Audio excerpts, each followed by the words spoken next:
So today is our day 3 at Shillong. আর আজকে আমি ভীষণ এক্সাইটেড, কারণ এবারের শিলং ট্রিপটা আমাদের যেটার জন্য করা, মানে যেই জায়গাতে ভিজিট করার জন্য করা, দ্যাট ইজ ডাউকি। আমরা আজকে ডাউকিতেই যাব।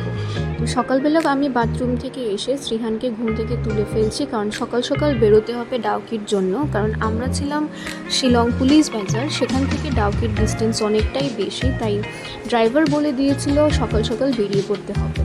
এখানে শ্রীহানকে তুলছি ঘুম থেকে। শ্রীহান একদমই উঠতে চাইছে না এত সকালে, ঠান্ডাও ছিল। তো শ্রীহানকে এখানে তুলে আমরা চলে যাব ব্রেকফাস্ট করতে। আর এখন আমরা আমাদের হোটেলেরই রেস্টুরেন্টে এসে পড়েছি ব্রেকফাস্টের জন্য। আর ব্রেকফাস্ট সেরে আমরা বেরিয়ে পড়েছি ডাউকির উদ্দেশ্যে।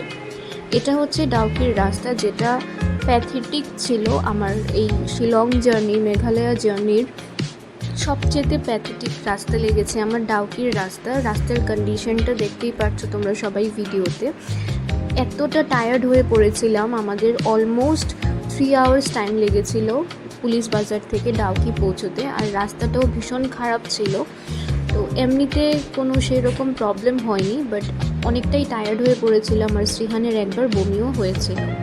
তো এটা হচ্ছে আমাদের ডাউকির রাস্তার। এই যে আমরা ডাউকি চলে এসেছি, নিচটা যেটা দেখতে পাচ্ছ এটাই হচ্ছে ডাউকি রিভার। এখন এই জায়গা থেকে আমাদের মেইন পয়েন্ট পর্যন্ত একটু হেঁটে কভার করতে হবে, গাড়ি পৌঁছবে না। এই যে এখানে হচ্ছে ticket counter, 3 types of tickets available থাকে সেখানে। আমরা যে টিকিটটা সিলেক্ট করেছিলাম সেটা আই গেস 1600-এর মতো ছিল।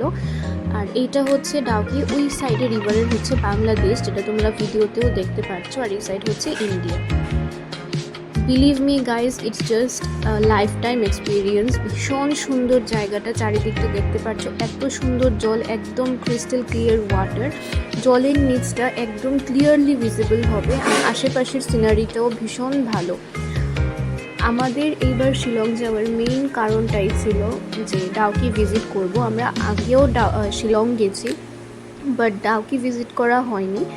এইবার যতটুকু কষ্ট আমরা সহ্য করেছি রাস্তার মধ্যে ডাউকি পৌঁছানোর জন্য, ইট ওয়াজ ওয়ার্থ ইট। এই যে এটা হচ্ছে জলের নিচটা, পেবলস দেখতে পাচ্ছ তোমরা, ভীষণ ক্লিয়ার একদম জল। এবং জলটা খুব ঠান্ডা ছিল, একদম পরিষ্কার। মানে জলটার দিকে তাকালে শুধু তাকিয়েই থাকতে ইচ্ছা করে, এতটা সুন্দর।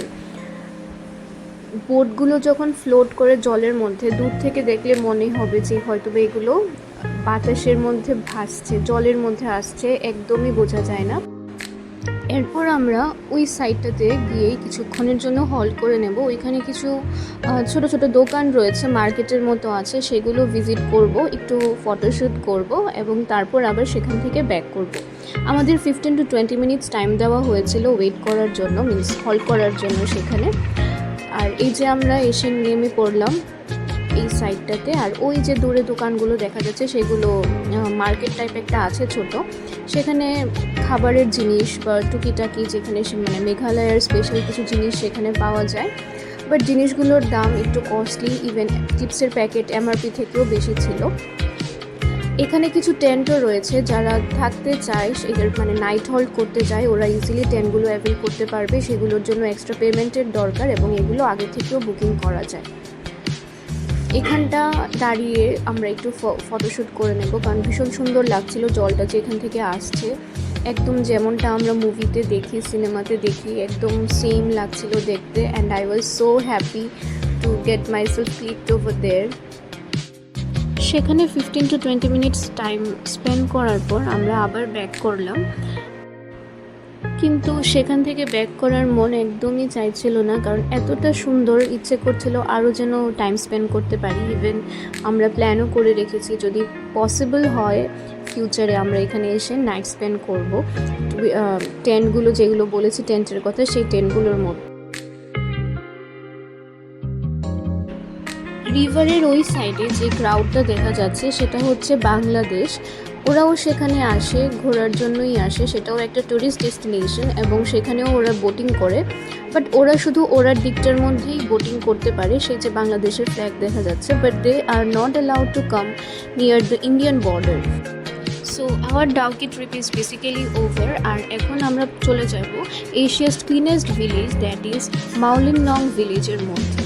এই ভিলেজটাতে যাওয়ার জন্য আমাদের আরও 1 আওয়ারের মতো টাইম লেগেছে। আর সেদিন রাস্তার মধ্যে একটাও খাবারের দোকান খোলা পাইনি।